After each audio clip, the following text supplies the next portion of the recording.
s'intéresser, Guylain, pour s'intéresser à un cas pratique de développement d'un quartier complet, traité évidemment de façon conforme à la réglementation, ça c'est un minimum, mais un quartier entier que d'ailleurs je connais un petit peu au passage, le quartier des Batignolles à Paris, qui a profondément changé depuis quelques années. Je vous laisse la parole.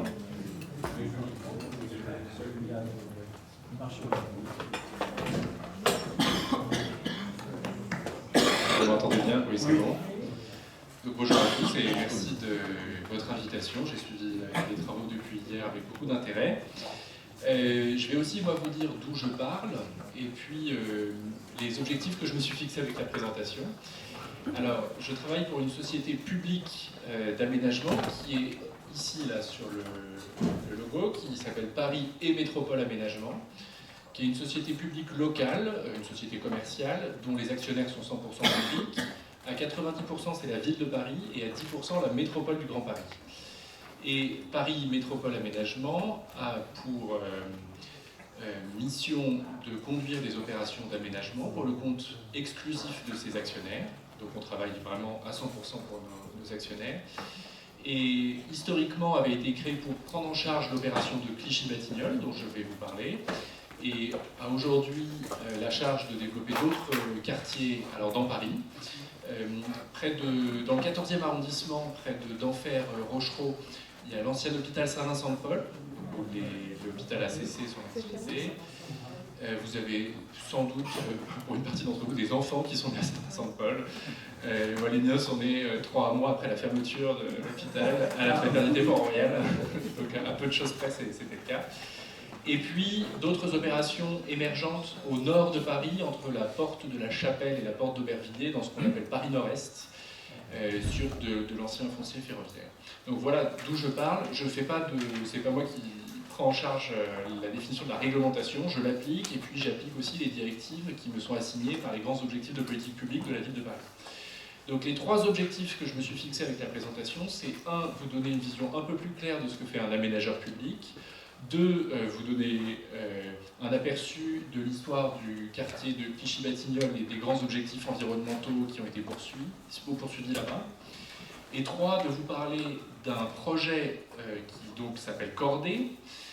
C'est un acronyme comme tous les projets, et je vous dirai ce qu'il signifie. Un projet par lequel ma société est allée un peu au-delà de ses missions classiques d'aménageur, en partenariat avec les institutions que vous voyez représentées en bas, pour s'intéresser à la performance énergétique d'un quartier, pas simplement en phase de conception, mais une fois que le quartier est livré. Donc 3 objectifs en 30 minutes, ça fait 10 minutes par objectif. On va essayer d'aller vite. Donc d'abord, pour mémoire, voilà le secteur dit de Clichy-Batignolles sur un plan. On est au nord-ouest de Paris, sur le faisceau ferroviaire de Saint-Lazare, et on est sur un site de 54 hectares qui a été occupé par des activités ferroviaires, qui ont été libérées progressivement, et sur lequel la ville de Paris, à la fin des années 90, au tournant des années 2000, a choisi de faire évoluer, de faire muter en quartier de logement.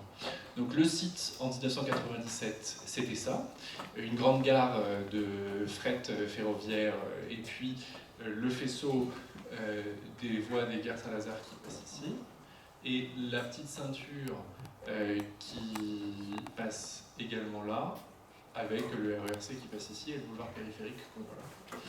Et donc en 2017, donc le quartier a profondément changé, puisque les activités ferroviaires sont parties en partie, puisque une partie ont été maintenues sur site, mais sous une dalle qui les a recouvertes et qui a permis la construction d'un nouveau quartier au-dessus. Et puis un nouveau parc qui s'appelle le parc Martin Luther King a été construit. C'est d'ailleurs un fait un peu remarquable dans cette opération, c'est que le premier geste qui a été posé, c'est de construire le parc et ensuite de construire le quartier autour et par tranche en fonction du rythme de l'évolution, de la libération du foncier ferroviaire. Et là, on a l'ancien square des Batignolles et avec le nouveau parc qui est de 10 hectares à terme et qui aujourd'hui a fait 7 hectares, il reste encore cette tranche-là. C'est un site que vous connaissez peut-être aussi parce qu'il a accueilli le nouveau tribunal de grande instance de Paris, qui est cette tour là que vous voyez. Et puis, de point de vue de transport en commun, c'est un site qui va être desservi par la ligne 14 du métro l'année prochaine, puisqu'il y a 2 gares en construction, la gare de Pont-Gardiner ici et la gare de Porte de Clichy là. Alors, quelques chiffres pour donner une idée du volume des constructions. Donc, j'ai dit que c'était sur 54 hectares avec 10 hectares de parc. Et sur ce site se déploie une constructibilité de l'ordre de 550 000 m², répartis pour une bonne part avec du logement. Donc, il y a 3400 logements, donc, ce qui donne à peu près 7500 habitants prévus dans le quartier. 140 000 m² de bureaux, donc avec l'idée de la ville de Paris qui était de créer dans ce quartier, qui en était dépourvu, une offre, de faire de ce quartier un quartier de destination aussi de bureaux, d'implantation d'offres de bureaux en lien et en complémentarité avec les autres pôles que sont tout le secteur autour du Triangle d'Or et puis la Défense, etc. Donc les 10 hectares de parc, des équipements et des activités commerciales. Alors par équipement, on entend vraiment équipement public, donc toute le cohorte de crèches, de gymnases, d'écoles, de collèges qui vont avec le développement d'un nouveau quartier. Et puis, donc, dans le camembert n'est pas représenté les 120 000 m² que représente le tribunal de Paris et la direction de la police judiciaire, donc le 36 quai des Orfèvres, qui a quitté le quai des Orfèvres et qui s'est installé dans une rue où il est le seul bâtiment, mais il est quand même au numéro 36 de la rue, je vous rassure, puisque c'est la 36 rue du Bastion. Alors, pour donner une idée aussi des caractéristiques énergétiques qui ont été imposées dans le quartier, et je vais peut-être passer un peu de temps sur cette diapo. On s'inscrit dans le cadre donc, du plan climat de la ville de Paris, et j'aurai une diapo pour le montrer juste après pour voir un peu dans le temps long où on se positionne, et puis de la réglementation thermique 2012. Et donc on a des exigences en performance énergétique des bâtiments qui sont à 50 kWh par mètre carré par an pour les bâtiments pour les usages réglementaires, desquels on spécificité par rapport à la réglementation thermique, on ne déduit pas la production photovoltaïque, et puis des exigences sur le chauffage avec un seuil à 15 kWh par mètre carré par an. En production d'énergie renouvelable, donc on s'inscrit dans le plan climat qui demandait une augmentation de la production d'énergie renouvelable locale à Paris. Et donc les 2 leviers qui ont été actionnés, c'est de développer un réseau de chaleur à basse température qui est alimenté par de la géothermie. Et donc géothermie dans une nappe souterraine sous Paris qui est l'Albien, à 700 mètres de profondeur, et qui est une nappe d'eau potable, mais qui n'est pas utilisée pour l'alimentation quotidienne de la région parisienne, mais qui est considérée comme une nappe stratégique d'alimentation en eau potable pour l'Île-de-France, puisqu'elle est protégée par des casse-pousses d'argile, etc. Et donc le principe du réseau de chaleur, c'est de pouvoir utiliser cette eau sans la consommer, c'est-à-dire en la réinjectant dans la nappe, donc en la rafraîchissant, pour servir de source de calories pour un réseau de chaleur, et que les puits puissent servir en cas d'alimentation de secours en Île-de-France, en cas de pollution sur les eaux de surface, qui constituent une bonne partie de l'approvisionnement en eau potable, de pouvoir utiliser cette eau. Et donc c'est Eau de Paris, la régie d'eau potable à Paris, qui est l'exploitant de la pompe à chaleur et a fait le forage. Et puis, donc première ressource, la géothermie, et deuxième ressource, le photovoltaïque, puisque un très grand nombre de panneaux photovoltaïques ont été déployés dans les opérations. Il y a de l'ordre de 35 000 m² de panneaux photovoltaïques, 3,5 gigawatts crête installée, mégawatts crête installée, donc 3,5 gigawattheures de production annuelle estimée. Donc pour dire 2 mots maintenant du positionnement d'un ménageur par rapport à ses objectifs énergétiques et de dire comment ça fonctionne.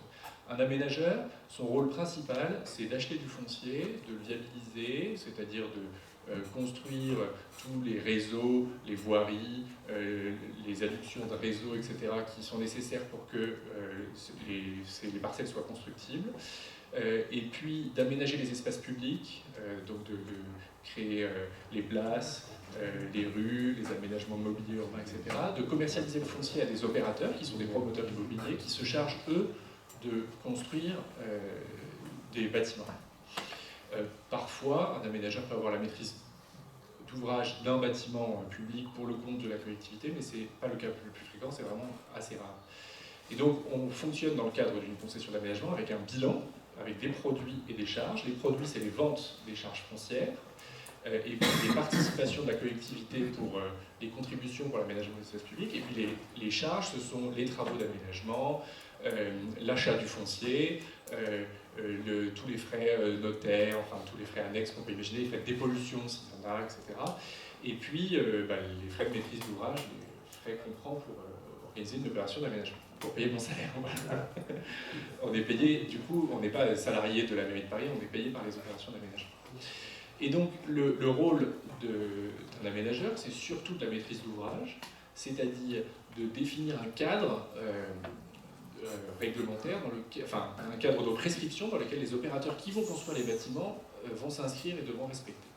Et donc en matière environnementale, le cadre que nous avons assigné à Clichy-Batignolles, il était assez ambitieux et il était multithématique. C'est-à-dire qu'on a imposé des prescriptions dans un cahier des prescriptions environnementales et de développement durable qui ne portent pas simplement sur la sobriété énergétique ou les énergies renouvelables, mais aussi sur la qualité de l'air intérieur, et donc l'intervention précédente fait vraiment écho à ça, sur le confort d'été, sur la contribution des espaces extérieurs, des lots, à la lutte contre l'effet de chaleur urbain par la végétalisation, sur les matériaux employés, etc. Et donc on fixe ces règles dans une sorte de cahier des charges qu'on communique aux opérateurs et qu'ils doivent respecter, et on souligne, on se dote de conseils, de bureaux d'études, etc. pour vérifier à chaque étape de la construction du bâtiment si les règles qu'on a fixées sont bien respectées. Et on a, puisqu'il faut, pour tout contrôle, il faut des sanctions, et donc le mécanisme de sanction qu'on a installé en cas de non-respect des exigences environnementales, c'est celui d'un séquestre environnemental. On bloque devant notaire, au moment de la vente d'un terrain, une somme qui correspond à 4% de la charge foncière, qui n'est restituée au promoteur que s'il apporte la preuve que les engagements qu'il avait pris devant notaire sur la performance énergétique du bâtiment, etc., sont tenus. Pour donner des ordres de grandeur, sur le secteur ouest de Clichy-Batignolles, où il y a, donc c'est à peu près un tiers, mettons, du volume de la ZAC de Clichy-Batignolles, les charges foncières, ça représente 400 millions d'euros. Donc 4% de la charge foncière, ça représente 16 millions d'euros. Donc c'est quand même des sommes qui sont importantes, et les incitations financières pour les promoteurs étaient vraiment importantes. Voilà. Et donc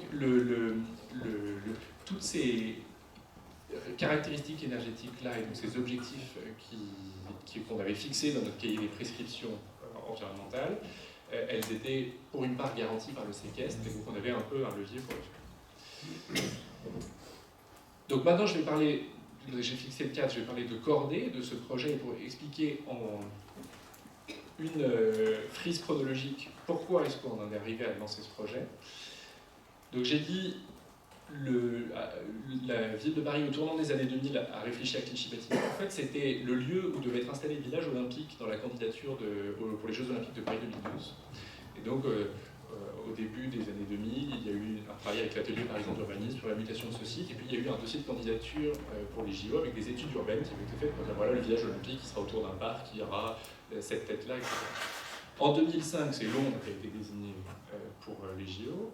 Et donc la ville de Paris a dit bon, on va quand même faire le parc, et puis on va transformer le projet, et donc ça ne va plus être un village olympique, mais on va faire un quartier de logement. Une première partie du quartier a été faite, c'est la partie est, celle qui a été libérée en premier par la société nationale, enfin le RFF, je crois. Et ensuite, le secteur ouest est parti à peu près en 2012, donc il y a eu toute une phase de conception urbaine, et puis ensuite le début des travaux à ce moment-là. Et en fait, Cordée, c'est né des premiers retours d'expérience sur les quartiers qui ont été livrés dans le secteur Est, où on a pu avoir des premières données sur comment est-ce que fonctionnait le quartier, quels étaient les niveaux d'atteinte des performances énergétiques, le fonctionnement de la boucle de chaleur qui avait été créée, etc. Et on a vu qu'il y avait quand même des dérives importantes par rapport aux prévisions. Donc on a cherché avec les concepteurs du quartier ouest à comprendre comment est-ce qu'on pouvait maintenir le niveau d'exigence, pas simplement sur le papier, mais aussi en vrai dans les bâtiments. Et donc on a essayé de concevoir un projet pour ça, qui est fondé sur la co-responsabilité, de dire la performance énergétique, c'est pas simplement une affaire d'aménageur, c'est pas simplement une affaire de promoteur, mais c'est aussi les occupants qui vont l'habiter, c'est aussi les propriétaires qui vont acheter les logements, qui vont prendre des décisions d'entretien, etc. C'est aussi les occupants bureaux. Donc c'est toute cette chaîne des parties prenantes qui ont essayé d'associer. Voilà. Et donc on a gagné un projet européen en 2016 où on a bénéficié d'une subvention de l'Europe de 4,7 millions d'euros pour pouvoir mener ce projet que je vais décrire en une slide. Donc l'objectif, c'est d'expérimenter des manières de tenir dans le temps toutes les promesses qu'on avait faites au moment de la conception de l'écoquartier, des quartiers qui sont sobres, etc. En essayant d'associer, de responsabiliser collectivement les parties prenantes. Et donc le corps de coordonner, ça veut dire co-responsabilité pour le développement énergétique et de développement durable d'un quartier en anglais. Et puis en s'appuyant sur des données fines. C'est aussi un peu la particularité du projet, c'est qu'il y a eu un effort particulier qui a été fait pour essayer de mesurer finement les consommations et les productions énergétiques du quartier. Et donc qu'est-ce qu'on a fait pendant ces 3 ans? On a collecté des données, soit en déployant des capteurs, une partie du financement européen c'est l'installation de capteurs spécifiques, soit en signant des accords de partage avec des opérateurs de réseau, donc l'opérateur du réseau de chaleur, Enedis, etc. On a développé une plateforme web pour restituer les données qui ont été collectées. On a testé des offres de services qui utilisent ces données pour essayer d'améliorer l'efficacité énergétique et la part des énergies renouvelables. Et puis, on est avec les mines Paritech, le centre énergétique et procédé, qui calibre un modèle énergétique pour simuler simplement le fonctionnement énergétique de n'importe quel quartier et qui le calibre en fait sur Clichy-Batignolles. Donc sur ces 4 actions, j'ai une diapo à chaque fois pour essayer de préciser les choses sur ce qu'on a fait. Alors l'instrumentation, donc là vous voyez tout le secteur ouest de Clichy-Batignolles, où vous avez à la fois des logements, des bureaux, des équipements publics, des crèches, des écoles, etc., le long du faisceau ferroviaire. On a installé dans un panel de bâtiments des équipements pour mesurer les consommations d'électricité, de chauffage et d'eau chaude sanitaire à l'échelle de chacun des logements, dans le respect de la réglementation sur la protection des données personnelles, c'est-à-dire avec des serveurs de pieds d'immeuble qui permettent d'anonymiser, d'agréger les données avant de les remonter à la plateforme centrale. Et puis, on mesure aussi les consommations dans les parties communes et la production d'énergie photovoltaïque, puisque je vous avais dit qu'on a tartiné de photovoltaïque partout. Donc ça, c'est une première chose qu'on a faite, et ma société s'est occupée de déployer ces capteurs dans les immeubles, ce qui n'est pas forcément une grande habitude pour elle. Et un premier retour d'expérience, c'est que c'est quand même compliqué d'aller mettre des capteurs dans des bâtiments qui sont en chantier, où le travail de conception a déjà été fait, et qu'on a quand même essuyé pas mal de plats. En particulier quand votre entreprise vous appelle pour dire bah voilà, j'ai percé en fait sans faire exprès le tuyau de chauffage qui passait à cet endroit-là, on a quand même un petit problème. Donc ça, c'est pas ça. Alors, deuxième vue d'ensemble sur la plateforme de données qui a été développée. Donc elle agrège des données qui sont issues de notre instrumentation, donc de nos capteurs, mais pas simplement, aussi en se connectant au système d'information des opérateurs.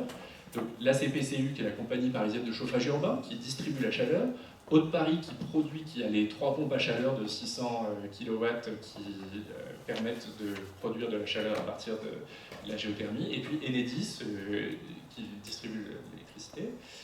Donc elle traite ces données et les restitue d'une part dans une interface utilisateur ergonomique, enfin qui s'est efforcé de l'être, donc avec une application web, et puis d'autre part par un moteur de calcul qui met à disposition les données pour qui a un compte sous la forme d'une API. Donc une API, c'est une interface de programmation applicative, c'est un système qui a une requête standardisée, donne une réponse standardisée.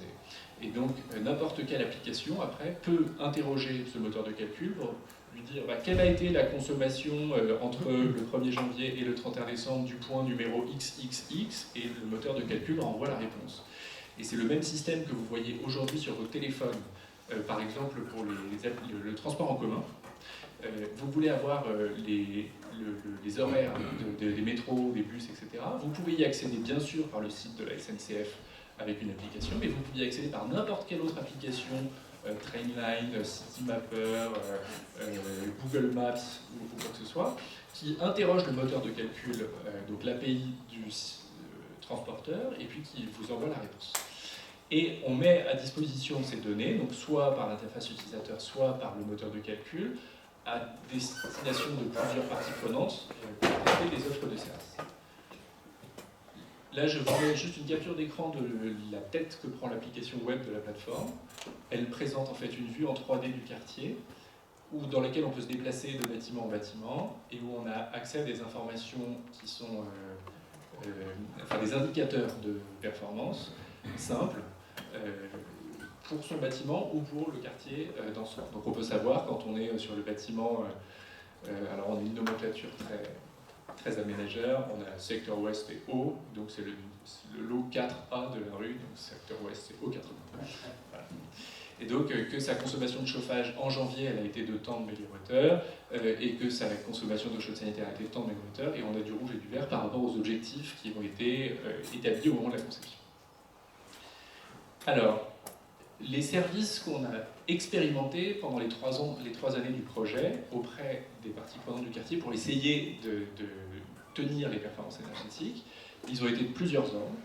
D'abord des services d'identification et de diagnostic, et puis de correction des anomalies qu'on a pu constater sur les bâtiments du Sud-Ouest. Quel type d'anomalie? Je en parlerai un peu tout à l'heure.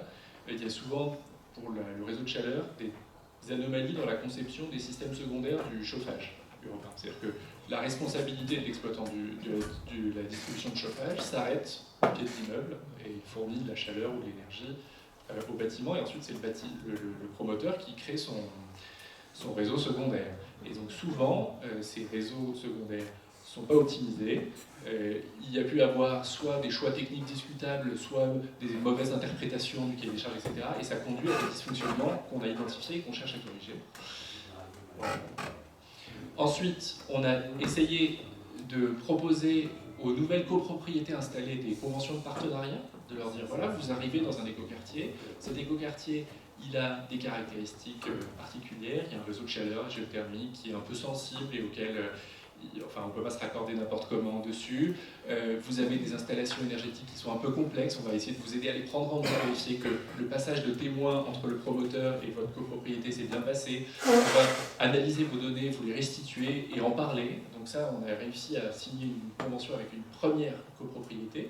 Et donc là, les interlocuteurs qu'on a face à nous en tant qu'aménageurs sont pas du tout les mêmes que ceux qu'on avait dans un projet d'aménagement classique. On a des promoteurs, on a un rapport de force bien rodé, des discussions viriles mais correctes, et puis on arrive à la livraison, on leur rend le séquestre, et puis ensuite tout le monde s'en va. Et là, il y a un nouveau système qui se met en place. Donc là, pour la première fois, on a des interlocuteurs un peu différents. On a testé également un accompagnement personnalisé des nouveaux habitants, avec un système de coaching énergétique.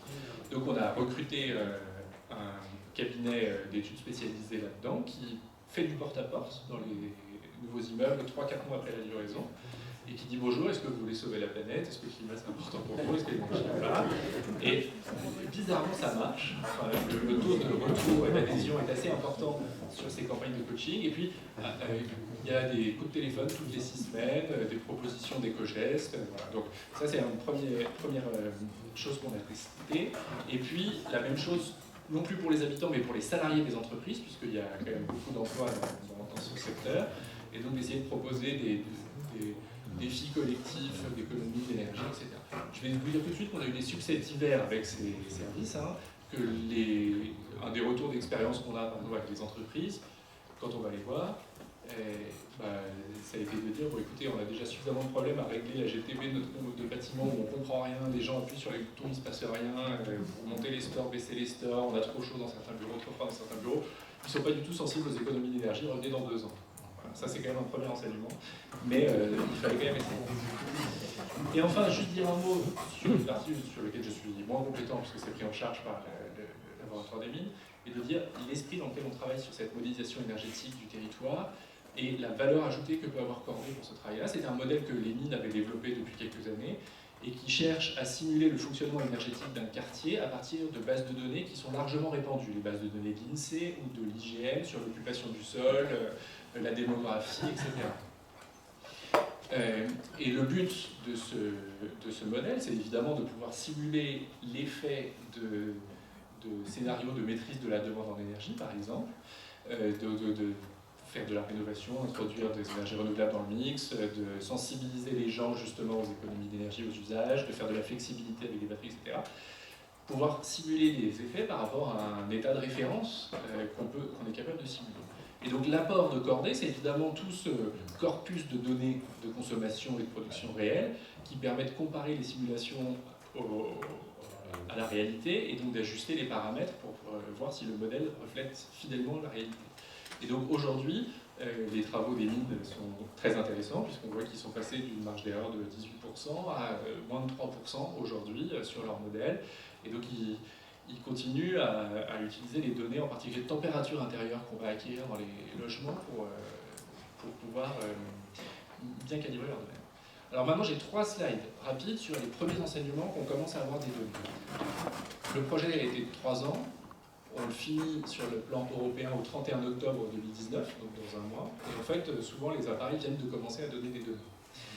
C'est un peu dommage, mais on ne va pas s'arrêter avec le financement européen et la ville de Paris, qui était le leader du consortium, les partenaires du consortium ont décidé de prolonger l'expérimentation Corday, si on veut l'expérience Corday, en fondant une association entre eux, en allant gratter différents guichets d'innovation pour pouvoir aussi financer la poursuite des travaux, en particulier pour exploiter les données.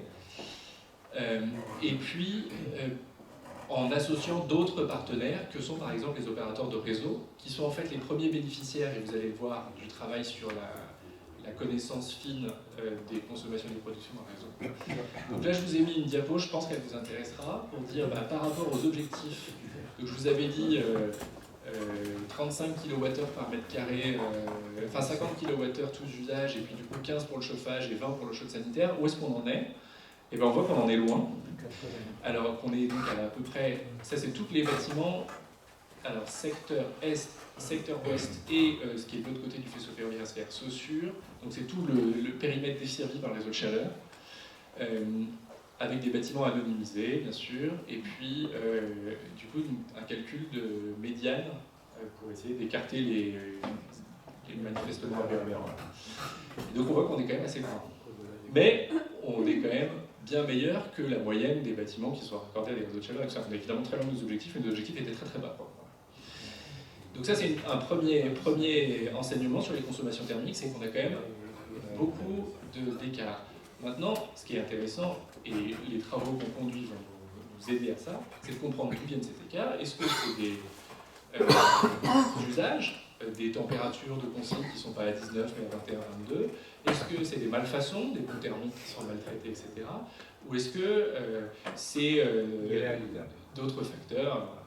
Et donc, avec toutes les données qu'on va avoir qui sont assez fines, et avec le modèle énergétique, on va pouvoir essayer d'estimer la part relative de ces différents facteurs et compléter après par des actions de terrain. Alors, deuxième type d'enseignement sur le taux d'énergie renouvelable. Avec la géothermie, on visait 85% de taux de couverture par des énergies renouvelables.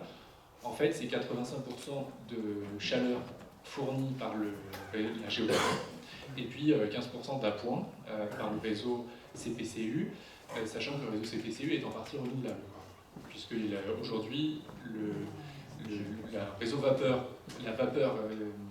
la chaleur distribuée par le réseau parisien est à 52% d'origine renouvelable, avec des déchets qui sont incinérés, avec du biomasse, et le contenu CO2 du réseau de chaleur parisien est de 137 grammes par kilowattheure, je crois, dans l'arrêté de 2019. Voilà. Donc, en moyenne sur l'année 2018, on visait 85, on a été à 76% d'origine renouvelable.